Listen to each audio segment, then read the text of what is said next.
Simulan natin ang banal na pagdiriwang sa ngalan ng Ama, ng Anak at ng Espiritu Santo. Amen. Ang pagpapala ng ating Panginoong Hesukristo, ang pag-ibig ng Diyos Ama at ang pakikipagkaisa ng Espiritu Santo naway sumainyong lahat.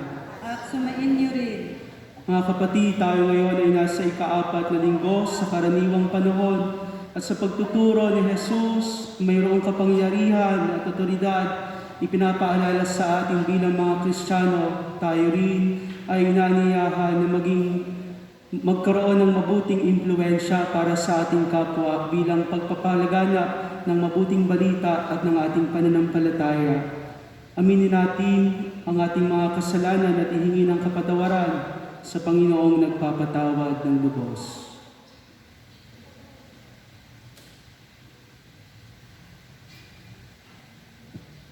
Inaamin ko sa makapangyarihang Diyos at sa inyo mga kapatid na lubha akong nagkasala sa isip, sa salita, sa gawa, sa aking pagkukulang. Kaya isinasamo ko sa mahal na Birheng Maria, sa lahat ng mga anghel at mga banal, at sa inyo mga kapatid na ako'y ipanalangin sa Panginoong ating Diyos. Kaawaan tayo ng makapangyarihang Diyos, patawarin tayo sa ating mga kasalanan at patnubayan tayo sa buhay na walang hanggan. Amen. Panginoon, kaawaan mo kami. Panginoon, kaawaan mo kami. Kristo, kaawaan mo kami. Kristo, kaawaan mo kami. Panginoon, kaawaan mo kami. Panginoon, kaawaan mo kami. Papuri sa Diyos sa kaitaasan at sa lupa ay kapayapaan sa mga taong kinalulugdan niya. Pinupuri ka namin, dinarangal ka namin, sinasamba ka namin, ipinagbubunyi ka namin, pinasasalamatan ka namin dahil sa dakila mong angking kapurihan. Panginoong Diyos, Hari ng langit, Diyos sa mga makapangyarihan sa lahat, Panginoong Hesukristo, bugtong na anak, Panginoong Diyos, Kordero ng Diyos, anak ng Ama. Ikaw na nag-aalis ng mga kasalanan ng sanlibutan, maawa ka sa amin. Ikaw na nag-aalis ng mga kasalanan ng sanlibutan, tanggapin mo ang aming kahilingan. Ikaw na naluluklok sa kanan ng Ama, maawa ka sa amin. Sapagkat ikaw lamang ang banal, ikaw lamang ang Panginoon, ikaw lamang ang Hesukristo ang kataas-taasan, kasama ng Espiritu Santo, sa kadakilaan ng Diyos Ama. Amen.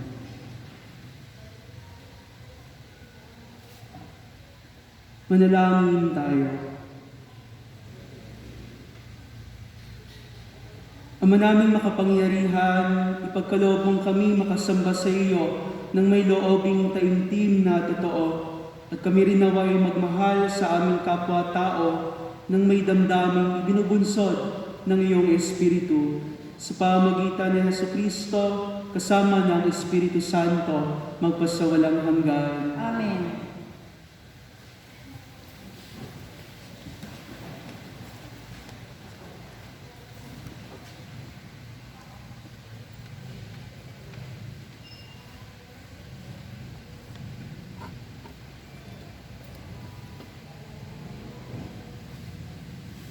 Pagbasa mula sa aklat ng Deuteronomio.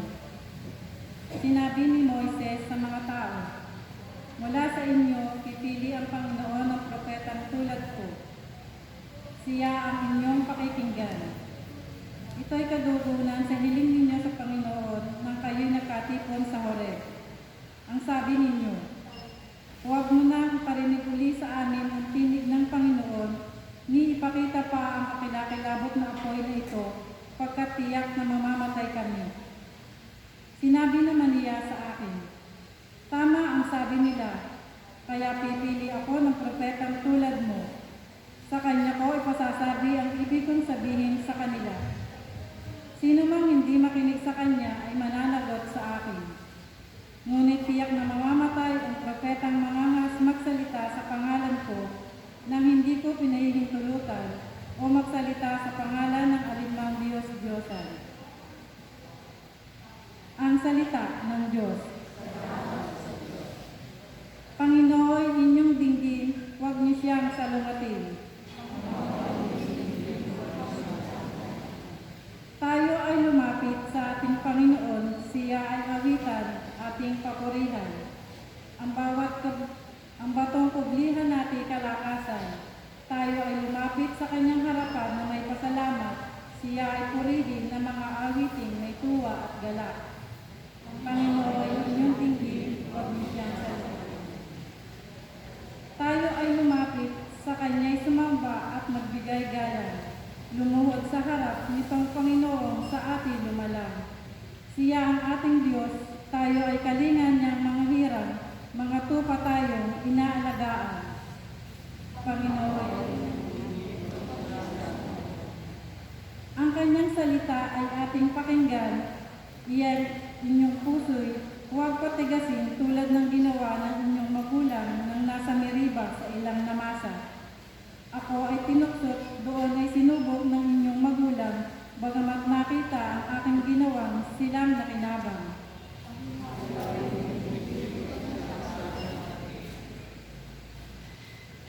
Pagbasa mula sa unang sulat ni Apostol San Pablo sa mga taga-Korinto. Mga kapatid, ibig ko kayong malayo sa mga alalahanin sa buhay. Ang pinagsusumakitan ng lalaking walang asawa ay ang mga gawain ukol sa Panginoon, sapagkat ibig niyang maging kalugod-lugod sa Panginoon. Ngunit ang pinagsusumakitan ng lalaking may asawa ay ang mga bagay ng sanlibutan ito, sapagkat ibig niyang makapagbigay lugod sa kanyang asawa. Dahil dito'y hati ang kanyang pagmamalasakit.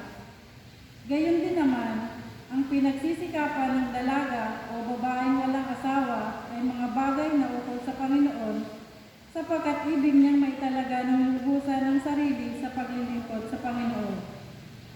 Subalit ang iniintindi na babaeng may asawa ay ang mga bagay sa sanlibutan ito, sapagkat ibig niyang makapagbigay lugod sa kanyang asawa. Sinasabi ko ito upang tulungan kayo, hindi ko kayo hinihigpitan. Ang ibig ko ay madala kayo sa maayos na pamumuhay at nang lubusan kayo makapaglingkod sa Panginoon. Ang salita ng Diyos. Alleluia, alleluia. Bayang nasa kadiliman, sa lilim ng kamatayan, ngayon naliliwanagan. Alleluia, alleluia.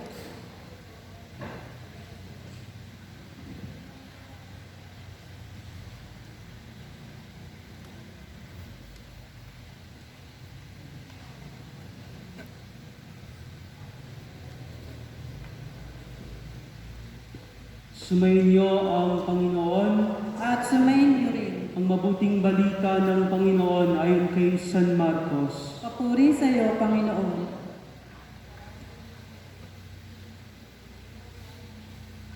Noong panahong iyon, si Jesus at ang mga alagad ay nagpunta sa Capernaum. Nang sumunod na araw ng pamamahinga, ay pumasok si Jesus sa sinagoga at nagturo. Namangha ang mga tao sapagkat nagturo siya sa kanila na parang isang may kapangyarihan at hindi tulad ng mga eskriba. Bigla namang pumasok sa sinagoga ang isang lalaking inaalihan ng masamang espiritu at sumigaw, "Ano ang pakialam mo sa amin, Jesus na taga Nazaret? Naparito ka ba upang puksain kami? Kilala kita, ikaw ang banal na mula sa Diyos." Ngunit iniutos ni Jesus sa masamang espiritu, "Tumahimik ka, lumabas ka sa kanya." Pinapangisay ng masamang espiritu ang tao at sumisigaw na lumabas. Nang gilalas ang lahat, kaya't sila'y nagtanungan, "Ano ito?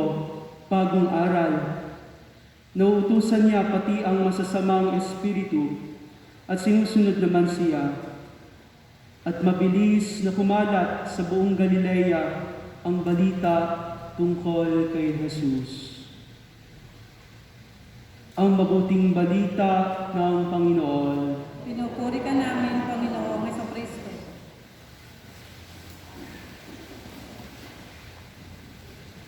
Happy Sunday po sa inyong lahat. Batiin nyo nga muna yung mga katabi. Happy Sunday. Blessed Sunday. Palakpakan muna natin ang butihing Diyos.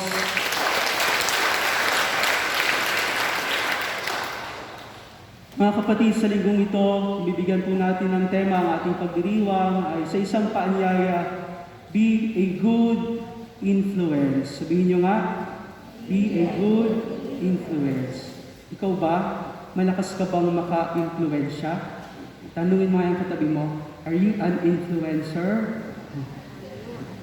Sa panahon natin ngayon, mga kapatid, napakarami, lalatigit, naglipana sa social media, ang talagang malalakas ang impluensya. Kahit nga ang mga kabataan ngayon ay talagang giliw na giliw itong mga, hindi lamang mga artista o mga kilalang tao, kundi yung mga tinatawag na vlogger. Napakaraming sumusuporta at mapapansin mo na sa kanilang pamumuhay o pananalita ay talagang umaayon din doon sa kanilang mga sinusundan o mga sinasabing kung saan sila mga nakasubscribe sapagkat malalakas yung kanilang impluensya.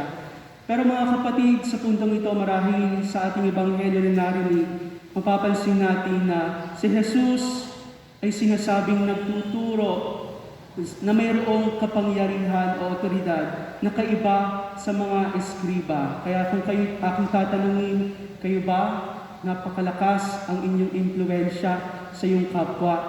Dalawa lamang naman yan, mga kapatid, either sa mabuti o sa masama ang impluensya sa iyo o ang iyong magiging impluensya para sa iba. Naalala ko ho, nito lamang nagdaan ako ay naimbitahang magkasal sa isang parokya. Pero bago magsimula ang misa, may napansin mo ako ng isang abay na hindi nakasuot ng face mask. Siya'y aking nilapitan at ako lamang ay nakasutana pa lang.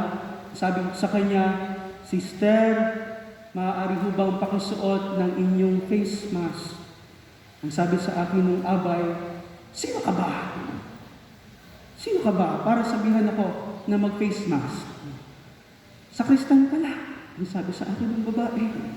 Kaya sabi ng babae, hindi mo ba nakikita na abay ako? Sayang ang make-up ko. Sabi ko sa kanya, pakisuot niyo na ho ang iyong face mask para sa iyong kaligtasan at sa kaligtasan ng lahat. At ako ho ay umalis na. Pero tinitingnan ko yung abay na iyon, hindi pa rin nagsusuot ng face mask. Hanggang sa ako ay nagsimula na nung kasal, nung misa, at siguro na pagtanto niya na yung nagmimisa, yung sinabihan o nagsabi sa kanya na magsuot ng face mask. Na akala niya ay sakristan, yung pala ay pari. Kaya nga buong misa, tinitingnan ko lang siya. At unti-unti, isinusuot niya na yung kanyang face mask. Ang nasa isip ko, naka-makeup naman, ganun pa rin naman ang itsura. Hindi. Mga kapatid, posible ba na ang isang ordinaryong tao ay magkaroon ng impluensya sa iba o sa kanyang kapwa? Oo o hindi? Posible ba na ang isang ordinaryong tao ay magkaroon ng impluensya sa kanyang kapwa?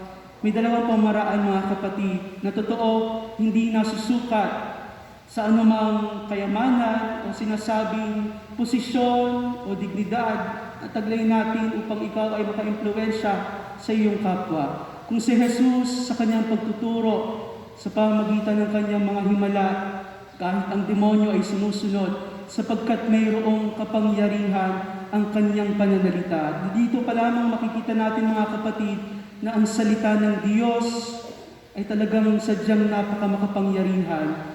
Kaya nitong baguhin ang buhay ng isang tao kung kanya lamang pakikinggan ang salita ng Diyos at isa sa buhay. Kaya nitong palayain ang isang tao sa pagiging makasalanan. Kayang-kaya ng salita ng Diyos na palambutin ang isang puso na nagiging matigas upang masundan ang kalooban ng Diyos. Alam niyo ho, sinasabi na ang mga rabbi o mga guro noong kapanahunan ni Jesus ay gumagamit sa kanilang pagtuturo ng mga quotation from other authorities. Kahit nga yung mga propeta, kapag sila'y nagpapahayag, ito'y sinusunod lamang nila mula rin sa pinapasabi ng Diyos sa kanila. Pero si Jesus mismo, when Jesus spoke, God spoke. Sapagkat si Jesus, ang salita ng Diyos na nagkatawang tao. Kung kaya sa kanyang pagtuturo ay makikita yung kapangyarihan, yung otoridad, not for denomination, but truly for a relationship, para sa isang relasyon o ugnayan ng tao sa kanyang kapwa, lalo tigit sa Diyos. At paano nga ba, mga kapatid, magkakaroon ng impluensya kahit ikaw ay isang ordinaryong tao lamang? Una, through our virtuous life. Sabihin niyo nga, virtuous life. Ano itong virtuous life? Nasadya namang nakakahawa, mga kapatid, ang paggawa ng kabutihan na hindi kailangan ng mga bagay-bagay upang ikaw ay sundin o irespeto kung ito naman ay talagang nakikita at mababanaagan sa iyong paggawa o sa iyong pagkilos. Tingnan na lamang natin ang mga santo na sa kabila ng kanilang pagiging makasalanan noon, mayroong mga kahinaan, sila ay pinili, hinirang ng Diyos upang tayo rin ay mayroong masundan na maging kaganapan ng ating buhay kapag tayo sumapit sa langit na ipinangako ng Diyos para sa ating lahat. Na sa kanilang mga kabutihan at kabanalan, ito'y talagang kapag nakita ng iyong kapwa o ng mga sumusunod sa kanila, talaga namang hindi sila magdadalawang isip na ikaw ay tularan. Mapalad ka kung ikaw ay may kaibigan na nagdadala sa iyo sa kabutihan. Maswerte ka kung ikaw ay may kakilala na walang ibang hinahangad kundi ang akayin ng kanyang kapwa upang ang buhay ay mapabuti at mapaganda rin. Kahit ordinaryo pero namumuhay sa kabutihan, nagkakaroon ng kapangyarihan, hindi ang mag-utos kundi ang maka-impluwensya upang ang buhay ng iba ay maayon sa tama at mabuti. Amen ba? Ang ikalawa, mga kapatid, na sinasabing kahit ordinaryo ka lamang, maaari ka maka-impluwensya para sa iba, sapagkat ito rin ang hinahangad ng Diyos para sa ating lahat. Sa pamagitan ng by practicing what you preach. Sabihin niyo nga, practice what you preach. Sabihin niyo sa akin, practice what you preach, Father. Na totoo, mga kapatid, ang mga salita, ito'y walang laman o patay na may tuturi kung ito ay hindi makikita sa paggawa. Sabi nga ni San Francisco, preach the gospel always, if necessary, use words. Na para bang ang salita ay sekundarya lamang, ang pangunahin ay yung mabuting paggawa. At dito, mauunawaan kung ano nga ba ang talagang ipinapahayag ni Jesus sa kanyang pagtuturo, sa kanyang ministeryo. At alam niyo ba, mga kapatid, na sinasabing itong authority, ang pinagmula na salita ay autoritas o autoritas na nangangahulugan hindi mismo kaagad ang kapangyarihan. Authority means influence. Na kaya pala sa pagtuturo ni Jesus, mga kapatid, isang paanyaya sa atin bilang isang tunay na Kristiyano, kung marami sa ating panahon ngayon, napakalakas ng impluensya, pero kung susuriin, ay hindi naman talaga sa kabutihan tayo dinadala. Ikaw mismo bilang isang Kristiyano, kung paano ang Diyos, si Jesus, ay nagturo na mayroong kapangyarihan at otoridad, dahil ito ay kailangan maka-impluensya para sa mga mananampalataya. Tayo rin, kahit ordinaryo, we can influence others para sa isang buhay na ganap, isang buhay na mabuti at kaaya-aya sa mata ng Diyos. Tandaan natin at isabuhay, be a good influence. Palakpakan natin ang Diyos.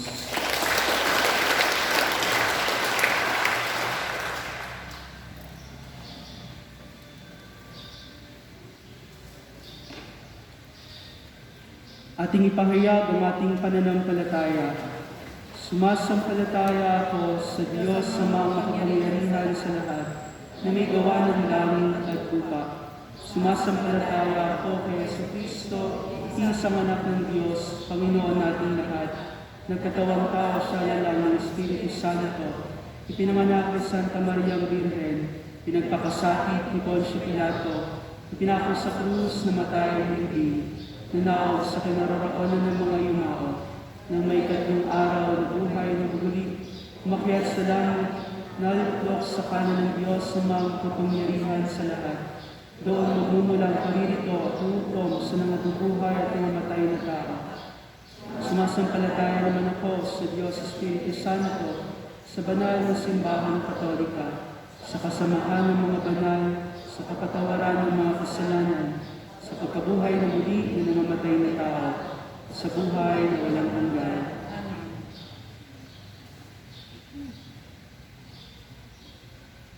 Oratio Imperata laban sa paglaganap ng COVID-19. Diyos, sa manaming lumalapit kami sa iyo para sa aming kahilingan na kami ay iyong proteksyonan laban sa COVID-19 na kumitin na ng maraming buhay at nakaapekto na sa sangkatauhan. Nananalangin kami para sa iyong biyaya, para sa mga taong inatasan na pag-aralan ng kalikasan at ang sanhi ng virus na ito. Gayun din upang mapahinto ang patuloy nitong paglaganap.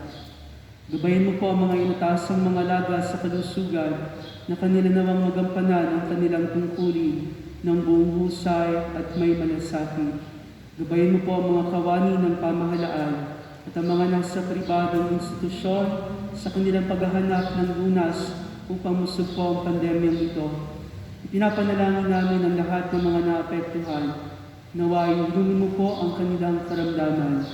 Ipagkaloob mo po nawa sa amin ang iyong biyaya upang kami ay patuloy na makagawa ng kabutihan para sa lahat at makatulong sa lahat ng mga nangangailangan.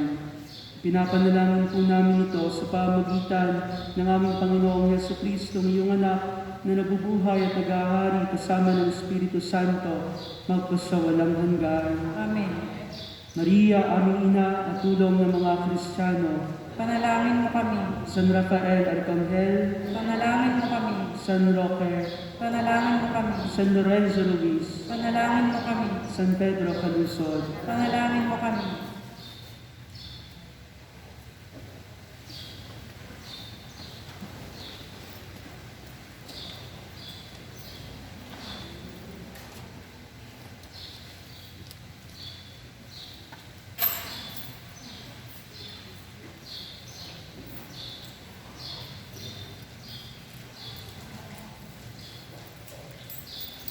Kapuri-puri ka, Diyos, sa mga lumikha sa sanlibutan, sa iyong kagandahang loob. Narito ang aming maiaalay mula sa lupa at bunga ng aming paggawa, ang tinapay na ito para maging pagkain na nagbibigay buhay. Kapuri-puri ang poong may kapal ngayon at kailanman.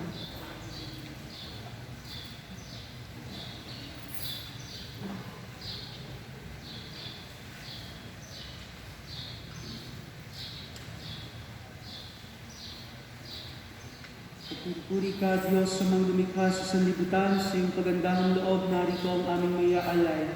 Mula sa katas ng ubas at bunga ng aming paggawa, ang alak na ito para maging inumin ng bibigay ng iyong Espiritu. Kapuri-puri ang poong may kapal ngayon at kailanman.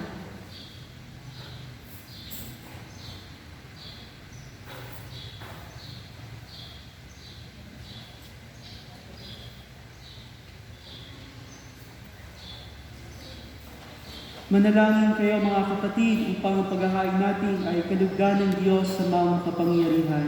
Tanggapin nawa ng Panginoon itong paghahain sa iyong mga kamay sa kapurihan niya at karangalan at sa ating kapakinabangan at sa buong sambayanihang banal.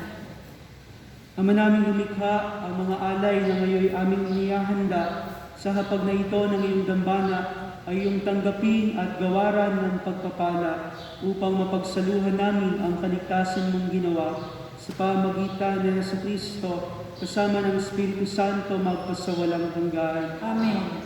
Sumainyo ang Panginoon. At sumayin niyo rin. Itaas sa Diyos ang inyong puso at diwa. Itinaas na namin sa Panginoon. Pasalamatan natin ang Panginoong ating Diyos. Marapat na siya ay pasalamatan. Ama naming makapangyarihan, tunay ng marapat na ikaw ay aming pasalamatan sa pamagitan ni Jesucristo na aming Panginoon. Siya ay naging kapwa naming maaasahan upang may mangunang umako sa pananagutan dahil hangad mong magbago ang kinamihas ng pagkakanya-kanya ng sangkatauhan. Bunga ng pagtitiis, Siya ay nanaig at ang kamatayan ay kanyang nalupi. Kaya siya ang aming daan para aming masapit ang iyong tapat at maaasahang pag-ibig. Kaya kaysa ng mga anghel na nagsisiawit ng papuri sa iyo nang walang humpay sa kalangitan, kami nagbubuni sa iyo kadakilaan.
Ama naming banal, ikaw ang bukal ng kanang kabanalan, kaya't sa pamagitan ng iyong Espiritu, gawin mong banal ang mga kaloob na ito upang para sa amin maging katawan at dugo ng aming Panginoong Hesukristo.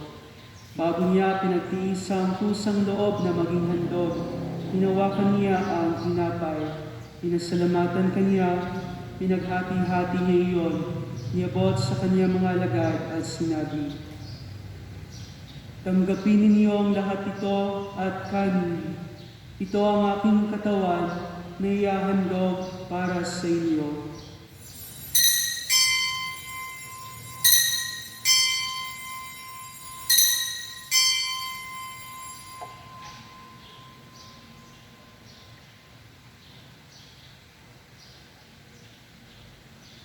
Gayun din naman noong matapos ang hapunan, hinawakan niya ang kalis. Muli kaniyang pinasalamatan, iniabot niya ang kalis sa kanyang mga alagad at sinabi, "Tanggapin ninyo ang lahat ito at inumin. Ito ang kalis ng aking dugo, ng bago at walang hanggang tipan. Ang aking dugo na ibubuhos para sa inyo at para sa lahat, sa ikapagpapatawad ng mga kasalanan. Gawin ninyo ito sa pag-alala sa akin."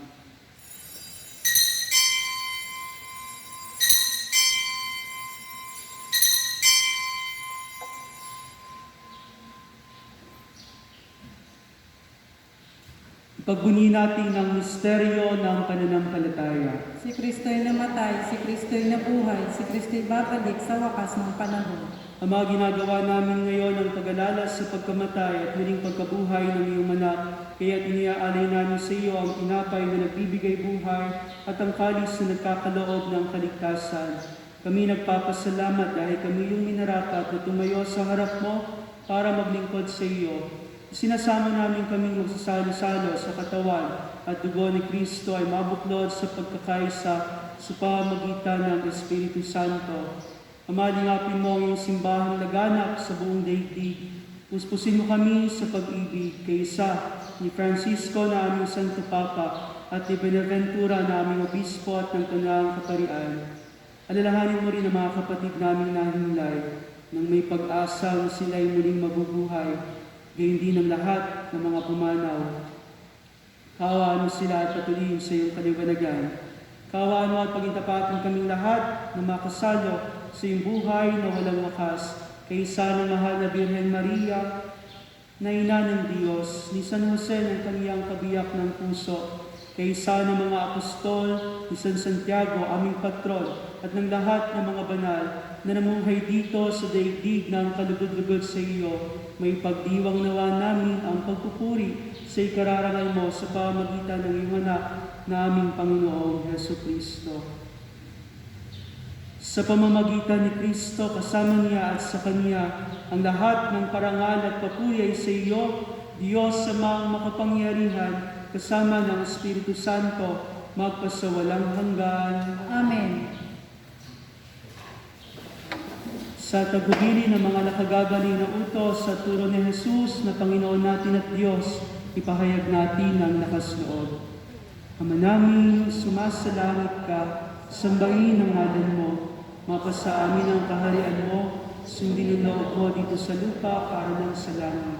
Bigyan mo kami ngayon ng aming kakanin sa araw-araw. Patawarin mo kami sa aming mga sala, para ng pagpapatawad namin sa nagkakasala sa amin. Huwag mo kami ipahintulot sa tukso at iadya mo kami sa lahat ng masama. Hinihiling namin kami iadya sa lahat ng masama, at kalooban ng kapayapaan na araw-araw, iligtas sa kasalanan, at ilayo sa lahat ng kapahamakan, samantalang aming pinananabikan ng dakilang araw ng pagpapahayag ng tagapagligtas namin si Hesu Kristo. Sapagkat sa iyo ang kaharian, ang kapangyarihan at ang kapurihan, magpakailanman. Amen. Panginoong Hesu Kristo, sinabi mo sa iyong mga apostol, kapayapaan ang iniiwan ko sa inyo, ang aking kapayapaan ang ibinibigay ko sa inyo. Tunghayan mo ang aming pananampalataya at huwag ang aming pagkakasala. Pagkalooban mo kami ng kapayapaan at pagkakaisa ayon sa iyong kalooban, kasama ng Espiritu Santo, magpasawalang hanggan. Amen. Ang kapayapaan ng Panginoon ay laging sumainyo. At sumayin niyo rin. Magbigayan kayo ng kapayapaan sa isa't isa. Kordero ng Diyos na nag-aalis ng mga kasalanan ng sanglibutan, maawa ka sa amin. Kordero ng Diyos na nag-aalis ng mga kasalanan ng sanglibutan, maawa ka sa amin. Kordero ng Diyos na nag-aalis ng mga kasalanan ng sanglibutan, ipagkaloob mo sa amin ang kapayapaan.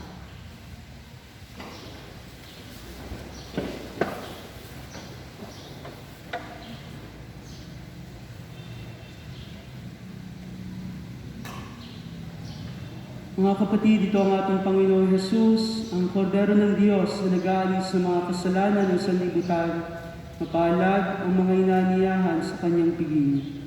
Panginoon, hindi ako karapat-dapat na magpatuloy sa iyo, ngunit sa isang salita mo lamang ay gagaling na ako. Ang katawan ni Kristo. Amen.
Manalangin tayo.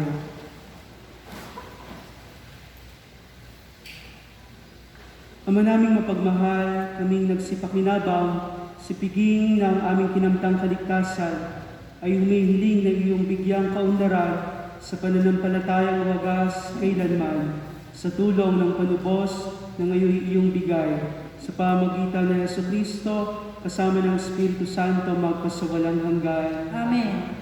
Mga kapatid, ang ating pong misa bukas sa bisperas ng mga Candelaria ay sa ganap na alas 5 ng hapon at sa Martes, ang ating pong misa sa pagdiriwang ng presentasyon ng ating Panginoong Hesus ay sa ganap po ng ika-7 ng umaga at kasabay rin po ang pagbabasbas nito ng mga kandila sa ating banal na pagdiriwang.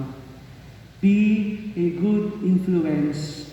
Ikaw ay inaasahan ng Diyos, taglay ang ating pananampalataya at sa pagsasabuhay na ito na maging mabuting impluensya para sa iyong kapwa, para sa ibang tao, sa pagkasabamagitan ng virtuous life and practicing what we preach.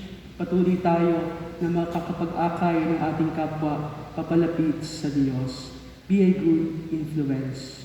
Sumayin niyo ang Panginoon At sumayin niyo rin. naway pagpalain kayong lahat at ang inyong buong pamilya ng makapangyarihan at mapagmahal na Diyos Ama, Anak at Espiritu Santo. Amen. Ang misa ay naialay na, simulan na ng inyong misyon.